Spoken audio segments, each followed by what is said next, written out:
Hi, this is Paul Good, coming to you from Nashville, Tennessee, and you are listening to Joe Taylor on Faith's Edge. I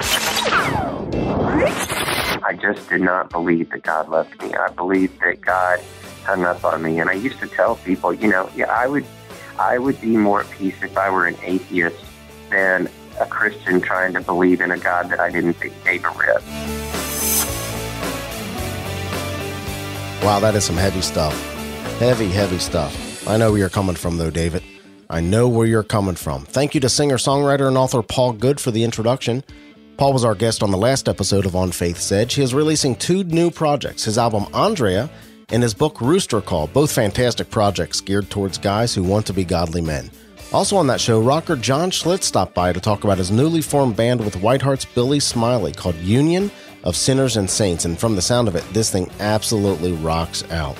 You can hear both Paul Good and John Schlitt at onfaithsedge.com/65. Again, that's onfaithsedge.com/65. Well, hello.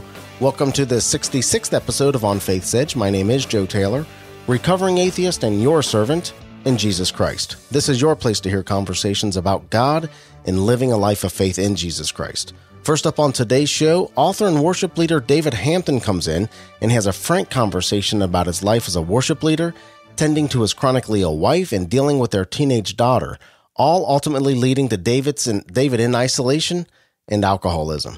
You know the story doesn't end there, though. Wait until you hear how he shook up his faith and allowed God to heal his life. He has a new book called Our Authentic Selves, Reflections on What We Believe and What We Wish We Believed. Then, Ilonka Deaton, fresh off her appearance on the Steve Harvey Show, returns to discuss her new book, Keeping Secrets, where she tells her story of survival as she was kept in sexual slavery as a teenager by her manager of all people. Ilonka is a really special woman, and her story is incredible. David Hampton is an award-winning singer, songwriter, and musician. The songs and hymns he has published and recorded led him to traveling with a host of well-known artists. The twist of his life as he dealt with his wife suffering with a progressive and eventually debilitating disease, and his own subsequent spiral into alcoholism began derailing what at first seemed like a storybook life. With heartfelt candor, David recounts his days as a professional Christian, trying to spin the plates of a very public ministry life and a serious addiction to alcohol.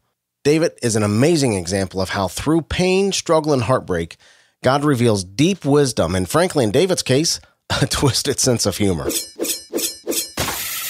You and I share a mutual friend, David, none other than Ilonka Deaton. She was recently on the Steve Harvey Show, and come to find out, you and Ilonka are good friends as well. We are. She's absolutely one of my favorite people in the world, and I'm fortunate to have her in my church and singing and sharing her talents and her story and her encouragement with a lot of people every week. Interestingly enough, we're going to catch up with Ilonka shortly after you and I talk, and we'll get a little bit of update. I caught up with Ilonka and Bill Deaton at the National Religious Broadcasters Conference. So immediately after this conversation, we're going to catch up with Ilonka and hear what she's up to. So stay around for that as well. Great. Yes, I'd love. David, let's talk about your devotional, and I'll be very honest with you. I'm not a big devotional fan. I find it difficult to get into that daily habit of staying into a devotional and trying to connect the dots, how the author's trying to connect the dots. And I've just never been much for devotionals. There's one or two that I like out there, but never been much for devotionals. But after hearing your story, I really had to hear about your devotional called Our Authentic Selves, Reflections on What We Believe and What We Wish We Believed. But I don't think we can talk about this book without hearing your story, David. You spent almost 20 years you've spent the past 20 years, almost 20 years, as a worship minister, but your story really begins with your wife's diagnosis of multiple sclerosis. It does, yeah, and probably even, more so before that if I really got into therapy. But, you see, but the non-therapy version is, definitely that my spiral, I will say that for sure, and my faith crisis and everything that really went with it started when she was diagnosed with MS back in around 1994, 95. And we thought that she was going to have what we would call a relapsing remitting form of MS, which is probably about 80% of the people with MS have that. It kind of flares up, it comes and goes, and nowadays there are a lot of drugs, interferon drugs that people can take, and it really helps manage that. But she ended up, long story short, ended up in a very, very small percentage of people that get this very chronic progressive MS that takes her mobility, and she spent the last 7 years of her life in a hospital bed in our home, and we took care of her here at home until she passed away in May of 2013. And so we have had some major ups and downs in the process of her illness. And the thing that was kind of ironic was like you said, I came to Nashville as a songwriter. I've had 2 songwriting deals in the time I've been in Nashville, and I've had the opportunity to travel to all over the United States and probably 15 countries with Christian artists as a musician. And then when Tricia got sick, I ended up taking this full-time position at my church, Christ Community Church in Franklin, and where Scotty Smith was the senior founding pastor at the time. And that worked out really well. But I found that as Tricia got sicker, I was getting sicker. And caregiving and being a piano player who was trying to pose as a nurse and having to learn to do a lot of things that I had never, ever expected to have to know how to do was beginning to take its toll on me emotionally. And I found myself becoming very, very isolated and alienated. And all of the things that I thought I knew as a Christian suddenly were really called into question. I realized really early on that adversity didn't necessarily change what I believed. It just revealed it. And I realized that I had some big questions for God that I didn't know were there. And so my problem was that I drank. And as a Presbyterian, we don't hide that. We're not, we're not hiding from each other in the liquor stores. And right. So we don't have a problem with that. What I had the problem with was my friends knowing how much I drank. Baptists hire the Presbyterians to get this party started. That's right. Yeah, it's really not a party till the Presbyterians show up, and then it's really not a party till the Episcopalians take it to the next level. So yeah, between a lot of us, we can have quite a time. That's fine. But I just didn't. I didn't think that I was abusing alcohol. I just felt like I needed it to take the edge off, and I would tell myself, I would give myself all these excuses about, I'm becoming kind of a single parent to our one daughter that we had.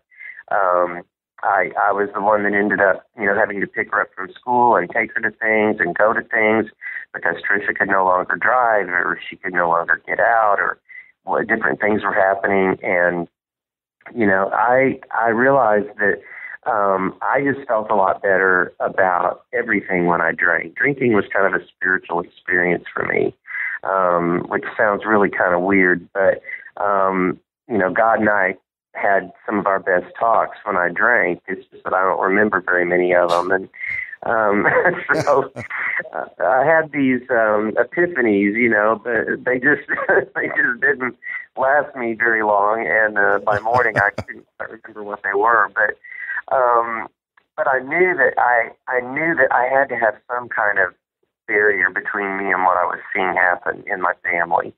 And by the time, I was learning, to give shots and having to catheterize Tricia 4 times a day, and eventually having to, she had to have a colostomy and a urostomy because she lost those functions. And So I learned how to care for those types of things. I had to be home certain times of day to turn her so she didn't get bed sores. And our insurance covered a nurse visit once a week to check on her, and a nurse tech to bathe her twice a week. And everything else that happened was pretty much up to us. And so I was getting very isolated, and I was spiraling, and I was drinking more than I was telling anyone. And then I was drinking to the point where I didn't remember things, and then I was, drinking to the point where I was doing embarrassing things, and it got bad. It got really bad, and I knew I needed help. I knew that my job was probably in jeopardy if I asked for help. So the only thing I knew to do was just try to manage it better by myself. How was you said your job would be in jeopardy, and you were a worship minister at the time, right? Still are. Mm-hmm. How did you feel your job was at jeopardy if you asked for help?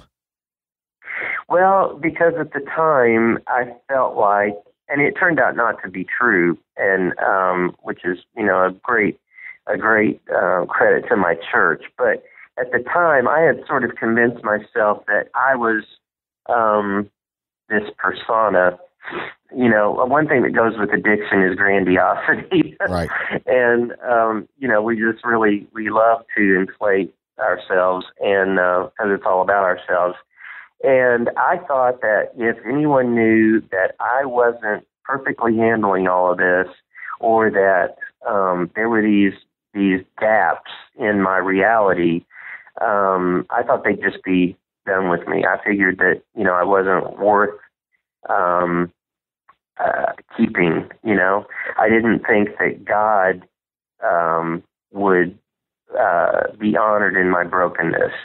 And that, I think, is definitely a lie that we buy into as people in any kind of, situation where we find ourselves, not just addiction, but, we feel like that somehow we're letting God down, because I think somewhere in the church we give one another the message that we're God's PR team or something. And, his reputation depends on how well we handle things. And so I thought that I would be canned pretty much.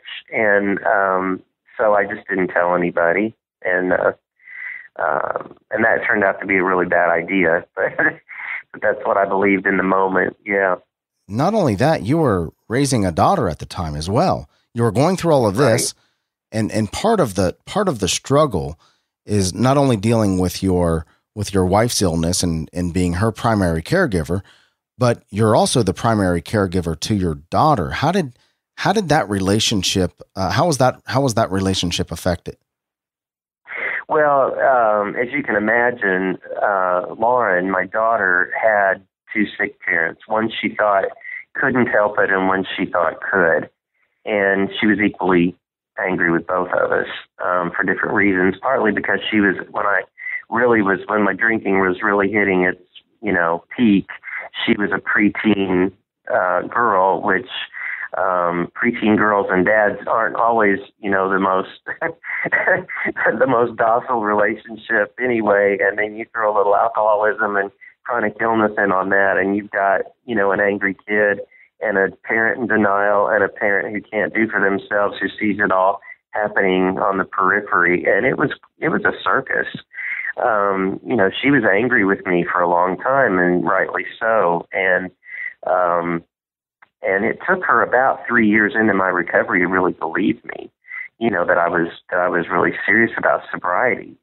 Because she was, she had seen me quit about, 100 times, and I always went back and relapsed. And so when I finally got into real recovery, it took her a while to buy it, because by then she was about 15, and she was like, I've heard it, seen it. We'll wait and see. And thankfully, we have a beautiful relationship now, and we're friends as well as parent-daughter thing. And she's 26 now. So, and I've been sober for 10 years by God's grace. But, it affected us terribly for a while because, she acted out in some of her own ways, and she had some, and we've between all of us, we've probably bought beach property for counselors. I mean, we've all a lot of BMWs paid for out there, aren't you? That's right, exactly. Yeah. We have made those payments for people for a while. It's your spirit. I want to stop you about this. It was obviously very painful going through it, but your spirit about this is really joyous at this point. It's remarkable, David. Well, I appreciate you saying that. It's, I think that God has done some miraculous things in me and in the people around me. And, the biggest relief was when I could finally be honest about it. And I've always had kind of a little bit of a twisted sense of humor. And my wife and I, certainly laugh at things that other people would just shake their head and go, you're both sick and wrong. But you have to see the irony in a lot of this because I mean, come on. I mean, I'm getting up every week in a mega church situation where there were at the time were a lot of people that that the public would know who were in my congregation, and I'm either hungover or half there in the process of it, and I'm at home, doing things that I don't even, I didn't even want to tell people how crazy they were with caring for Tricia and in my own behavior, and my daughter was so angry with me, and yet I felt like we all were, supposed to be the Hallmark family. And it was just kind of surreal and bizarre. It was kind of like, one of these dark HBO specials or something. I mean, we were just this sick little family. And I finally, I don't know if you know Nate Larkin. He wrote a book a few years ago called Samson and the Pirate Monks. And it's a Thomas Nelson book. And he talks about his battle with sexual addiction, which he went through as a pastor. He was pastoring at the time. And he and I became good friends, and he shared a lot of his story with me. And so I called Nate one day and had coffee with him. And I told him, I said, I think I might have a drinking problem. And he said, well, what are you doing? And I said, well, I keep rum in the weed spreader in the garage, and I hide it around the house, and I drink, I start drinking about 5 o'clock, and I go till I go to sleep, and I don't remember anything. And he said, well, how long have you been doing that? And I said, about 5 years. I said, do you think I have a problem? And he just kind of laughed at me because, because I always told people I was a social drinker, but, the 5 o'clock news had become a social occasion. So that was kind of the way I was looking at it. But, and Nate took me, he said, have you ever been to an AA meeting? And I said, well, why would I want to do that? I'm not an alcoholic. I just kind of drink like one. And he said, well, he said, you need to come with me to a meeting. And so he took me to my first AA meeting, and then he took me to my second AA meeting, and he took me to these meetings. And, I just thought this was the worst thing in the world. I would rather have my picture taken coming out of a strip club than to be seen coming out of AA, because I just thought it was the absolute end of the road. I thought, it's come to this. I mean, how bad can it get? And of course, the reality is everybody in the programs are just people. You have a soccer mom sitting next to a trial attorney, sitting next to a nurse, sitting next to somebody who spent the night behind a dumpster, but we're all, alcohol kind of levels the playing field, So we're all there to get help. And it was through that program and that recovery and sponsorship. And then I got into recovery therapist who specializes in addiction therapy, and yeah, I just began to see things about myself and lies I was believing and lies I was telling myself and things I was using to justify my drinking. Had this huge victim complex but as the bottom line, I didn't believe God loved me. I just didn't. I just did not believe that God loved me. I believed that God hung up on me. And I used to tell people, I would be more at peace if I were an atheist than a Christian trying to believe in a God that I didn't think gave a rip. Mm. And that's who I was. That's what I thought. But I had this persona and this job and this responsibility at home that I resented bitterly, and couldn't say that because I thought, well, that's not a very, Christ-like attitude. How do you resent this person that can't help what's happened to them, and yet your life revolves around making sure they have what they need and the care they need and, the broken bones and the falling and the extended care facilities and all the things that happened to her and in the process of everything. And so I just thought God had hung up on me. And I thought, well, the only thing I can do is drink at it. And if I can't drink at it, then I'm going to have to come to some kind of peace in this, but I don't know how to get it. And I found that what I ended up doing, and the reason I called my first book was, our authentic selves and reflections on what we believe and what we wish we believed, was because a lot of my Christian life was really on stuff that I just wish I had believed, but I don't think I really owned. And I think a lot of us do that. A lot of us are trying to live out of things that we wish we believed, but when push comes to shove, it reveals that maybe we do and maybe we don't, which is okay. It really is okay to have the doubts and the questions and the confounding anger that comes with all of that. The title is just intriguing. Reflections on what we believe and what we wish we believed. What were some of those things for you, David, that you believed and what you wished you believed? Well, I think one of the big main things was that I wished I had believed God loved me, but I didn't. And I felt like, I felt like if I believed that God loved me, if I believed that somehow that He was really there for me, I would have handled it better. And I don't know that I would have been any better. Maybe I would have. But I'll tell you how I came to that. I went up to a monastery because I didn't trust the Presbyterians anymore.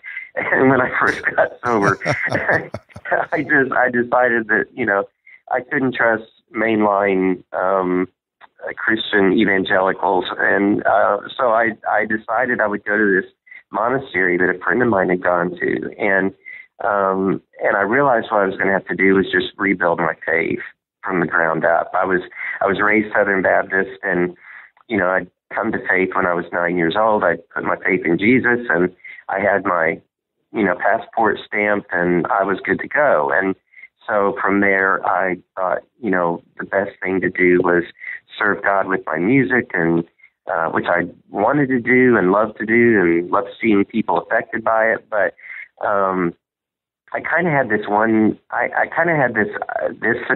this faith that for a long time was like, get saved and be good and don't mess up. And I tried to live out of that for a long time. How is it that we do that to ourselves, David? The foundation of our faith and what brought us to our faith was grace. But right. once we accept that grace, we want none of it. Yeah. It's like, I have this idea that we're trying to, someone's offering to pay for our dinner, and we're like, oh no, I'll get it, and they're like, no, it's covered, don't worry, and you're like, no, but I've got to get it. And I think somewhere in our brokenness and our fallen nature or whatever it is, we have this idea that somehow we could do something to still make it our own, so that we feel like we did something. And the idea that Christ would accept us just completely as we are, in all the brokenness, and continue to love us in all the brokenness, it's such an unhuman trait that I think we just can't grasp it. And I think we just keep trying to, take the reins back. I that's what I think about it. Because I think, it's like, oh no, wait, but God's supposed to, God loves me more when I perform and when I do well, because I feel Him that way. I don't feel Him when I'm in a dumpster gathering up my liquor bottles and going back home to drink again. That's shameful, and God must hate that. And the truth is, when I went to this monastery, the monk that was my spiritual guide, just flat out asked me, he said, do you believe God loves you? And I said, no, I don't. This doesn't feel like love. I would never do this to my daughter and call it love. I wouldn't do it. And so no, I don't think God loves me. What is this, David? When you say I would never do this, when you say I would never do this to my daughter, what is this that you felt God was doing to you? I would never put her in a position where she had to do the things that I did and see the things that I did that went with my wife's illness, physically, emotionally. I certainly wouldn't put her in that bed and let her suffer and call it part of my divine providence, or my, this is a way that God is going to grow me, and all of that. I would have just said, no, thanks. You're going to have to find another way to win the world, because I'm not going to do that to Lauren. I love her too much, and that's those kind of things, and to give me a nature that I was always angry that I couldn't drink like other people, and in fact I only really first started going to AA to learn how to drink like other people. I didn't really go to quit. I just wanted to drink like other people, and it took a little while to convince me that my chemistry might be working against me. And the whole, the whole concept of sin thrown in on top of that, and that, there's blatant rebellion, but in addiction, you get to a point where, something else is driving the bus and something else is making the decisions once it's introduced. I was fine as long as I didn't drink. It's just that when I drank, I didn't have an off switch, and alcohol was driving the bus. And so I wouldn't give my daughter that nature. I wouldn't give her that predisposition. And I know people can argue, predispositions and all of that, but that was kind of what I was talking about. And the monk just basically said, do you believe Jesus is weeping with you in this, not standing back watching how you're going to do and hand you a report card at the end of the day, but do you really believe that Jesus is weeping with you in this, and that He knows this much better than you do? And he said, if you don't know the weeping Savior, then you don't know the Jesus of the Bible. And he said, I'm not sure what Jesus you bought into, but the Jesus that weeps with you in this is the Jesus that wants to know you in this and wants to give you permission to be known in this. And that, for whatever reason, as a kid that had grown up in church all my life and had Christian parents, and everybody around me had done it right. I wasn't a casualty of a bad system or a abusive family or anything. Everybody around me had done it by the book. And yet I was so messed up on that ideology. So it just tells me how much in our own churches, we have to be really careful about what we're communicating to people, because everybody's going to sit there and try to take that grace, like you said, and figure out a way to twist it into some human accomplishment, and or believe the lie that God just can't handle the truth. And it wasn't until I kind of had that pivotal moment that things began to really, that my perspective began to change on it. I thought, well, okay, if I can be honest with him, I'll try being honest with a few people. And then I found that when I was honest with a few people, I had people calling me and going, me too, and here's what's going on in my life. And then when I began to speak about this and go out and talk to like a men's retreat or a recovery conference or something, then my email really lit up. And what I've discovered is that it's not just addiction, it's whatever. But our stories are so buried in the church, it seems, that if people could just come and say, me too, in a safe place, and have people around them who have been there, and they go, you know what, this isn't forever. Tomorrow's going to look a little better. This is going to take time, and it's going to be hard. God is probably not going to zap you sober. So the miracle cure is probably not the thing to be praying for. I pray for courage, peace, and wisdom, because I think those are three things that God promises me, and the rest is gravy, Mm-hmm. And I think that when we get to those places where we're so desperate, I always say that worship happens when gratitude and desperation intersect, because we have to have gratitude in our Christian life, in our daily life, but especially in our recovery life. And desperation is what got us here, and we have to be desperate just to know the power of God's goodness to us. And when those two things intersect, then you're the leper, the one who comes back and worships, because gratitude and desperation intersected, and there was a beautiful moment there. But without either of those things, it's a pretty one-sided ride. So when we go pick up our authentic selves, David, what as a devotional, what can the reader expect?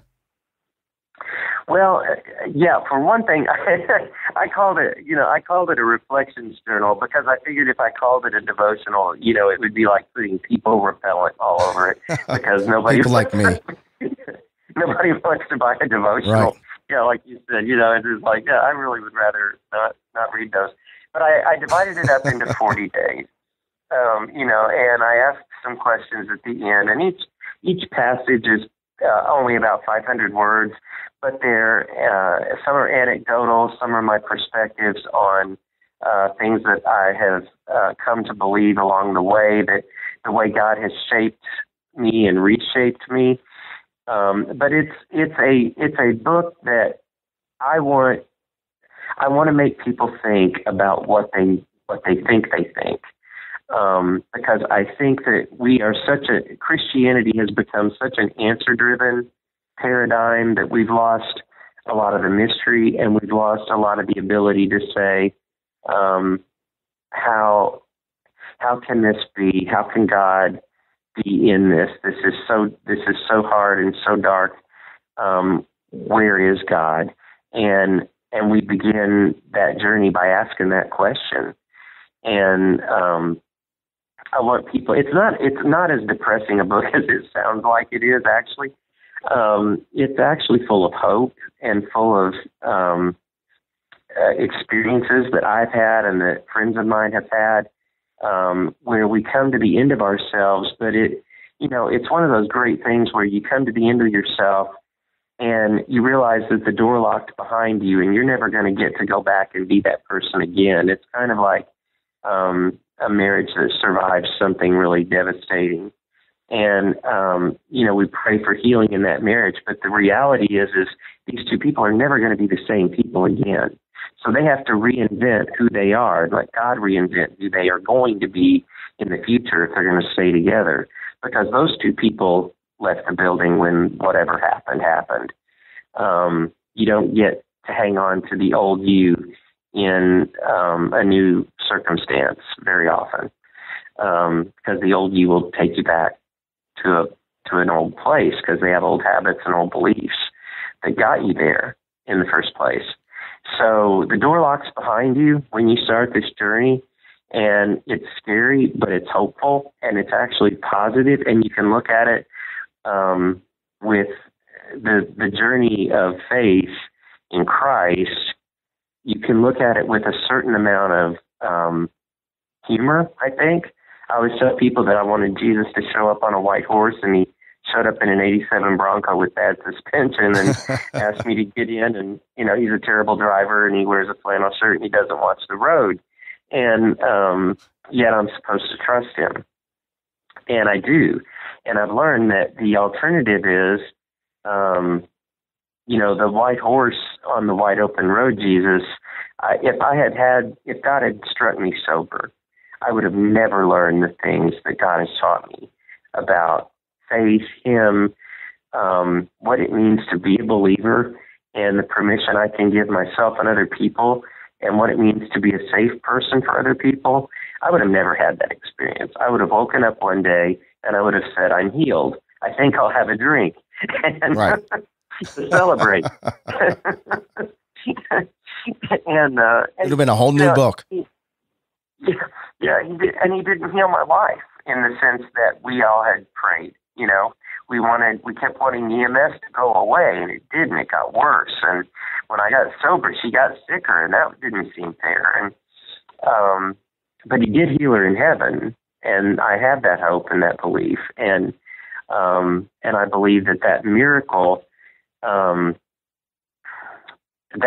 miracle requires a lot of thinking and a lot of redefining, because when she died, I had a blank canvas. I didn't have anything to define myself by anymore as far as being her caregiver or, being needed at home at certain times and all those kinds of things. And so after her miracle and after my miracle, which I believe sobriety is a miracle, I learned that there was going to be a whole new me emerging, and that was frightening, and it produced a lot of anxiety at first because the old me just wasn't going to be able to make the trip, and I wasn't sure who the new me was going to turn out to be.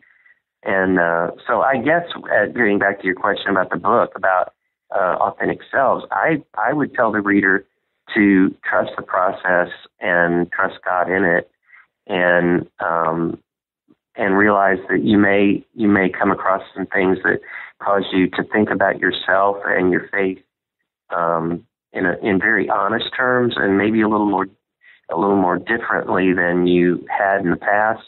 The door may lock behind you, but it's worth the journey forward to see what God really does have for us when we take our blinders off and, get out from under some of the anesthesia. So the journal, not the devotional, because we know how we feel about devotions. So the journal is called Right. Our Authentic Selves, Reflections on What We Believe and What We Wish We Believed. And it sounds absolutely fantastic, David. It really sounds fantastic. What's up next for you? I am working on another book with a group called Morgan James out in New York, and it's a book that is called After the Miracle. And it's very much like what I mentioned earlier. What happens when the man on the mat takes up his bed and walks? In the scripture, we don't know. But in life, we know that he rolls up that bed and he walks away, and suddenly he is faced with the reality that he's going to have a vocation. He's got relationships of people that he's trained to treat him a certain way that he's not going to need in the same way anymore. And if they're codependent people, they're not going to be needed, and they need to be needed, and that is going to bring some tension. I'm told that more divorces happen after recovery than in active addiction because everybody loses their role. The person, the spouse of the addict, doesn't know how to interact with the new sober person that has opinions and feelings and ideas and wants to take some control of their lives, and they've been taking care of this person. And after the miracle is when we really face who we are, and that God is going to teach us a whole lot more from here, and that there's going to be a lot of change. There's going to have to be a change in thinking, a new way of being, a new way of believing, because your old version may have kept you sick, you know. And so it's going to be an interesting thing as I'm delving into it to explore those stories and say, you know, am I going to that place where gratitude and desperation meet, or am I just, you know, because for a lot of us, you know, life was easier on the mat. It just was, you know, at least it was predictable. You know, it wasn't ideal, but it was predictable. And the same way with our brokenness and our addictions and the things that we fight and constantly do battle with within ourselves. We hated it and we were miserable in it, but it was at least somewhat comfortable in the addiction and in the predictability, you know, and even in illness. You know, I've known many people with chronic illness that once they get past that cancer-free part, they realize that cancer had become their identity. Right. And, you know, so after the miracle is going to be about our identity after we, you know, get what we pray for. And it almost seems like it's a book you didn't know you needed until you needed it, because nobody thinks about. Everybody wants to get to the moment. Everybody wants to get to that moment of recovery or that moment of curing, or whatever it might be. But man, what do you do after? You said that you came to believe in Jesus Christ at 9 years old as a child. Right. Did you have an adult moment where you said, yeah, I know I did this when I was 9, but yeah, I really believe this? Yeah, absolutely. And I think that was all part of,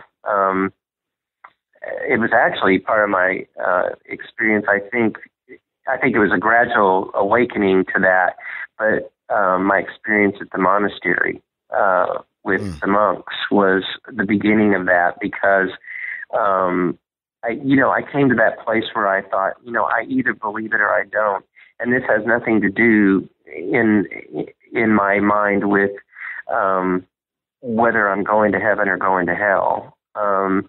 You know, at 9 years old, in my tradition, that was, you know, I didn't want to get gored by a bull on the way home from Sunday night church and end up in hell, you know, and that was kind of it. And so it was pretty cut and dried. Where did you grow up that you would have been worried about being gored by a bull on the way home? I grew up in the cornfields of Indiana, actually, you know, and even though we were farmers, we had a cornfield for a backyard, and so yeah, you know, so anything could happen. You know, you could blow that last chance opportunity and blow off that last verse of Just As I Am, and you know, you could be gored by a bull or running the streets of Spain or something, man. Yeah, that's, you know, just hope you can say the sinner's prayer long enough to. That's funny. That's funny. The whole time that you live long enough while you're being dragged behind it that you can finish the sinner's prayer. Yeah, I grew up in southern Indiana, so. Gotcha. Yeah. But yeah, I came to this point where I needed Jesus, and I needed the Jesus that wept with me and that knew me and wanted to know me and already knew all about me. And I think that was really, you know, I don't know if that was my golden ticket to heaven moment or not, but I know that it was definitely my the salvation moment in my life, you know. it gradually began to unfold. And so I feel like I don't theologically feel like I've been saved several times, but I do feel like I've been awakened to it in different ways several times, if that makes sense. Sure.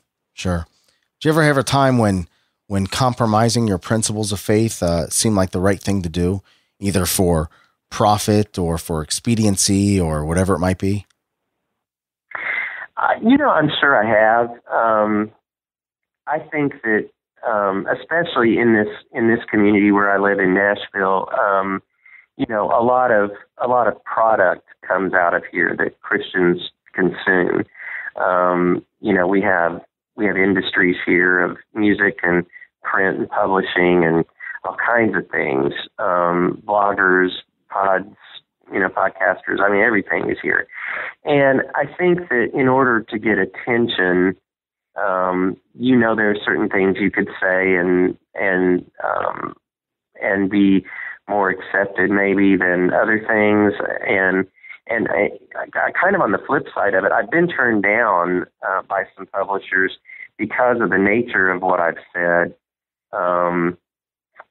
And not because I was taking a big stand for Jesus and they didn't want me to. It was more because I was writing honestly about my questions and my reflections, and it didn't all add up necessarily to a bow on the end of it, where I would say I'm still struggling with whatever, and or I'm still pondering whatever, and that didn't. that didn't always sit well with the one-size-fits-all industry that knows, the middle of the road that the most Christians will buy the most books if you say this way, So it's been a little bit challenging to be a little honest with my story, for one thing, especially in groups that don't believe that real Christians drink at all or do X, Y, or Z, and find themselves in situations where they're out of control. And so that's been challenging for me. Finally, as we wrap up, David, what would you say to that person that is right on faith's edge, about to make that choice to believe or not to believe in God? Well, I think that, that's a great question, because I think that my belief is that if God is chasing you, he is going to win. And if you sense that God is pursuing you, you really, just, just fall on the floor and just tell him to just take it and do whatever he has up his sleeve with it, because,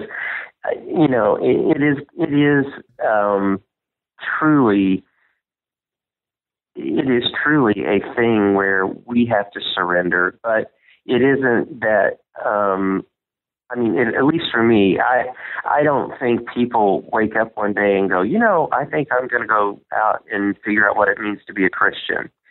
I think that there is just so much in our lives that God uses to pursue us and to draw us, and that we begin to awaken to the fact that there's something divine in this unrest.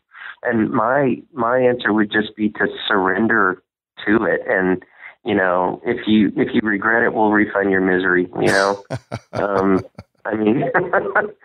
and honestly, because this is the journey, and it's not a quick fix. Anne Lamott writes a beautiful story about her conversion experience that I won't even begin to try to recount, but it's worth reading for people talking about honest and graphically honest people. I love her, and I love her writing. And, in a very blatant way, she just told God to just, take it. Take it. You can have it. All right, I've run, I've hidden, I've done, all the stuff I can do. Just take it. I don't think we can say anything more than that. The book is our authentic selves, Reflections on What We Believe and What We Wish We Believed. And man, I'm really excited to pick up this book, David. Thank you so much for hanging out with us. Well, man, thank you so much for having me. I've really enjoyed it and really enjoy what you're doing. And thanks. It's a privilege to be on with you. Thank you. God bless you, brother.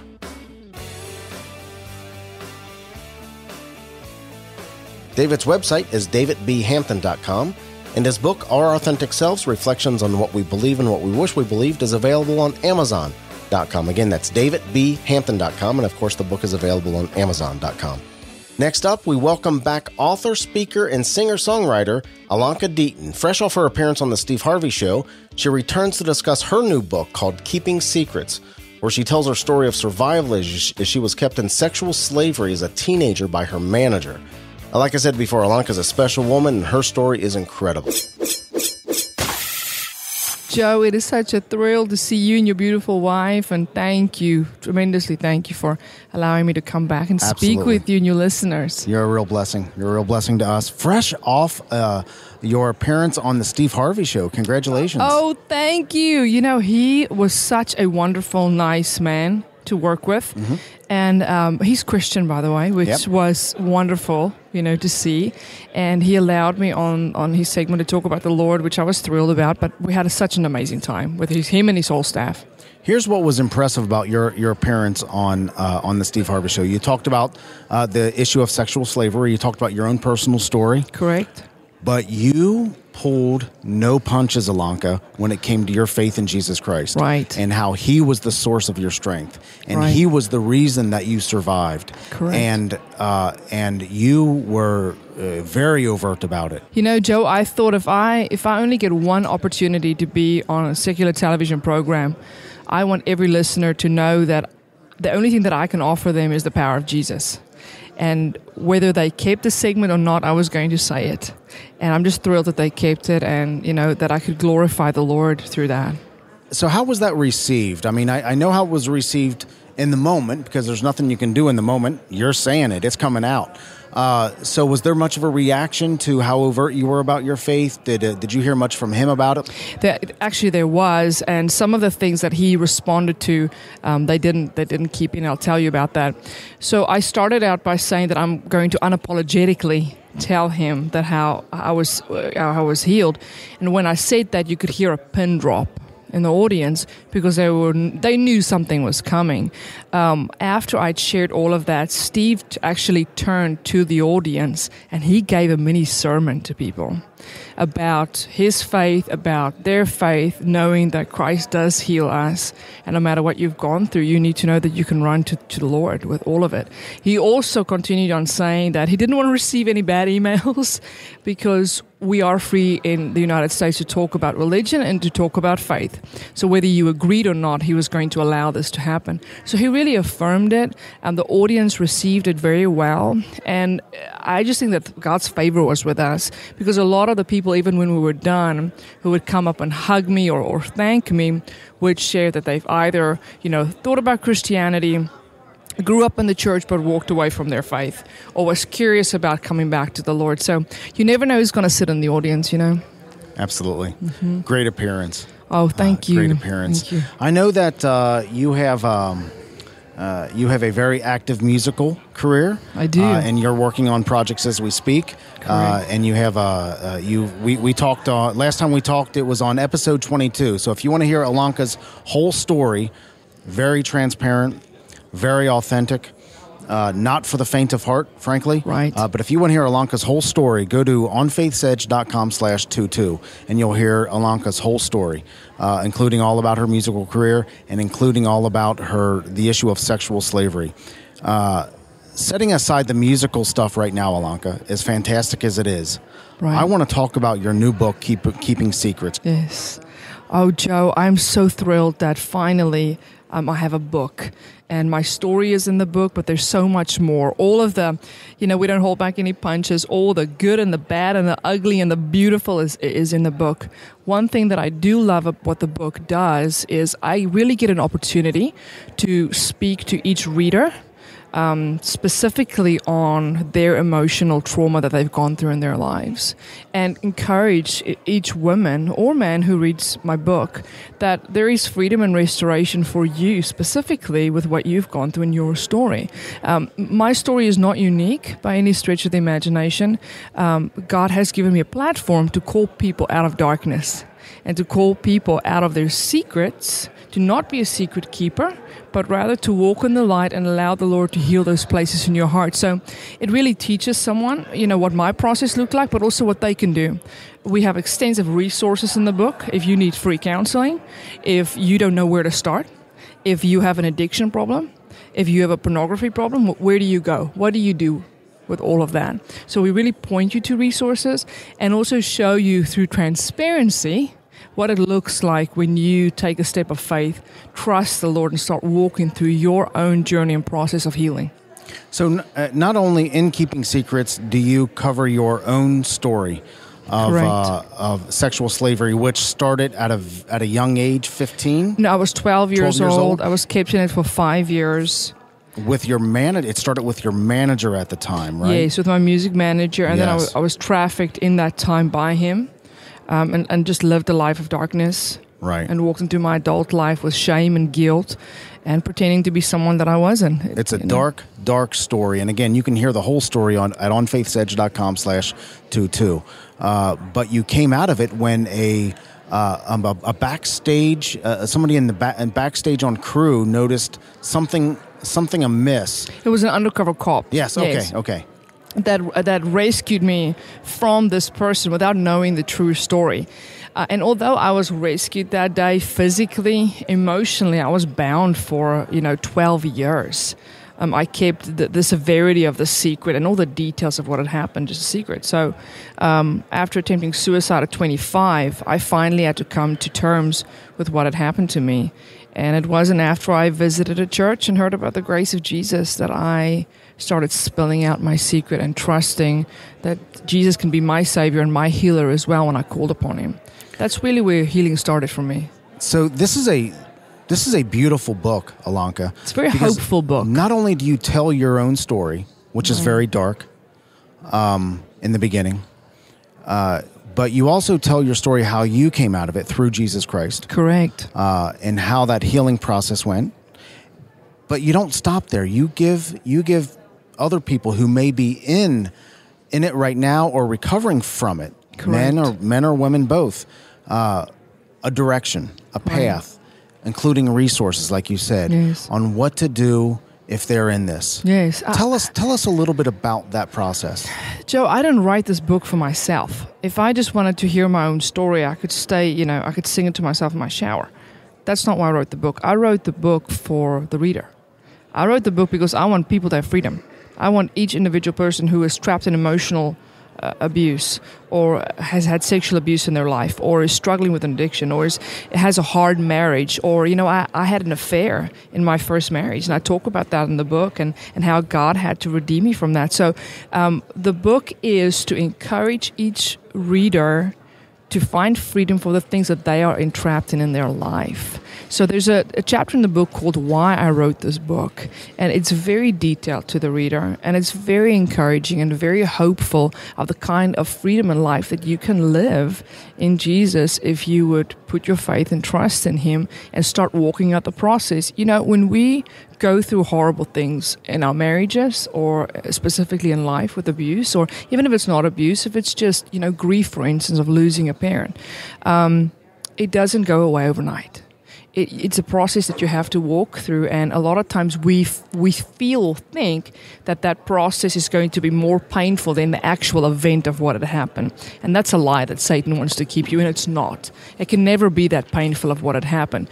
We have to walk through the process into the freedom that the Lord has for us, but it takes time. So the book allows and it also gives each reader permission to be patient with themselves, to grieve through what they need to grieve through, to process the pain that they've gone through, to write their stories out, and to give themselves enough space and grace with Jesus to heal from those things. How does it feel, Ilonka, to know that everything that you've gone through, through the tragedy and the healing, that you're able to help now literally thousands of people go through this, and you're able to bring them from tragedy to healing through your own story. How does that feel? It's very humbling, first of all, and it makes my story okay. It makes my story okay because now I get to help other people. And truly that is, and I've shared this with you before, it is 2 Corinthians 1:4. God comforts us through our own troubles and struggles so that we can therefore comfort other people with the same things they're going through. I mean, my story was never meant for me. It was meant for other people. And I will use it to glorify God and to help other people as long as the Lord has breath in my body. You're in a beautiful place right now, aren't you, Ilonka? Yes, I am. We are. My husband and I are about 10 weeks pregnant, expecting our first child. Congratulations. Thank you. And we're so thrilled. It was a journey getting to that place. My husband actually had a vasectomy for 32 years, and we had to have that reversed. And the odds were completely against us, but I just knew that my Jesus would bless us with a child. So after we got that reversed, we only tried for about 4 months and naturally got pregnant. I know, it's a miracle. Wow. Absolute miracle. And we're so thrilled, and I'm so happy, with what the Lord's giving us. We're struggling a little bit with morning sickness, but I feel like we're coming to the first trimester, so. The book is Keeping Secrets: One Woman's Story from Sexual Slavery to Freedom by Ilonka Deaton. Ilonka,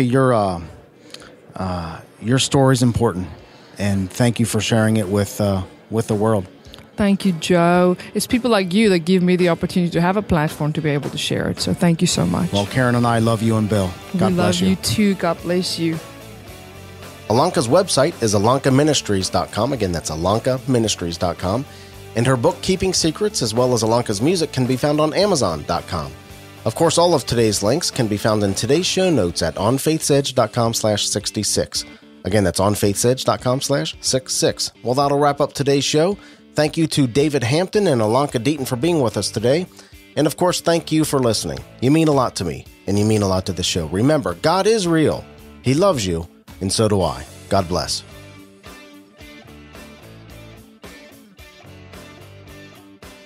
Thank you for listening to On Faith's Edge. You can subscribe to the show via iTunes, Stitcher Internet Radio, or your favorite podcast app on Android, Apple, or Windows devices. To reach out to Joe or leave comments about the show, visit onfaithsedge.com. You're important to us, and we would love to hear from you.